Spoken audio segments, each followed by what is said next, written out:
একজন মহিলা ছিলেন টপ ইঞ্জিনিয়ার। ভালো ভবিষ্যৎ থাকার পরও হঠাৎ একদিন তিনি ব্যাংক ডাকাতি করেন, কিন্তু টাকা নিয়ে পালালেন না, বরং ইচ্ছে করেই পুলিশের হাতে ধরা দিলেন। আদালতে নিজেকে রক্ষা করার জন্য কিছুই বললেন না, বরং তাড়াতাড়ি জেলে যেতে চাইছিলেন। তাকে 30 বছরের সাজা দেওয়া হলো। অদ্ভুত ব্যাপার হলো, সাজা শোনার পর তার মুখে এক অদৃশ্য হাসি ফুটে উঠল, কারণ তার আসল উদ্দেশ্য ছিল জেলে ঢোকা।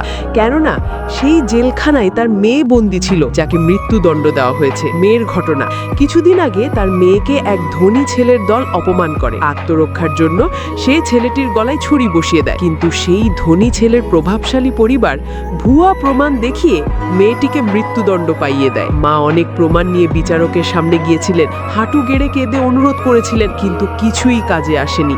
জেলখানায় মায়ের পরিকল্পনা, মেয়েটি যেই জেলে বন্দী সেটি বহু বছর আগে এই মহিলা নিজেই ডিজাইন করেছিলেন। এখন তার শরীরেই কারাগারের নকশা ট্যাটুর মতো খোদাই করা আছে। এখন তার উদ্দেশ্য একটাই, মেয়েকে নিয়ে পালানো।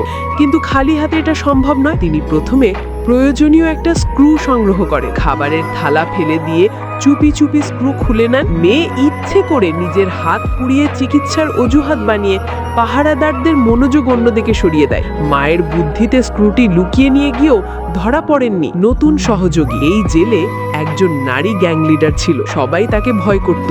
প্রথমে সে সাহায্য করতে চাইছিল না, বরং মাকে বিপদে ফেলতে চাইছিল। কিন্তু মা তাকে সত্যি কথা বলেন, তার স্বামী বাইরে অন্য নারীর সাথে বিয়ে করতে চলেছে, আর তাদের মেয়েটি অসুস্থ হয়ে মৃত্যুর মুখে। এই সত্য জানার পর নারী লিডারও মায়ের সাথে একমত হয়, কারণ এখন তারও মুক্তির প্রয়োজন, পালানোর প্রস্তুতি। মা স্ক্রু ঘষে একটা সরঞ্জামে রূপ দিলেন।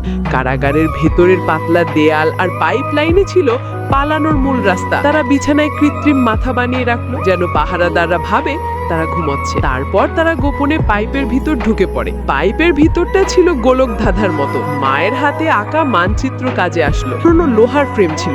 মা ভিনেগার, লবণ আর ওষুধ দিয়ে ধাতু গলানোর কৌশল জানতেন। লোহা নরম হতে লাগলো। বিপদ, এদিকে টহলদাররা কিছু আওয়াজ শুনে সন্দেহ করে। মেয়ের হাত থেকে একটা কাজ ভেঙে পড়ে যায়।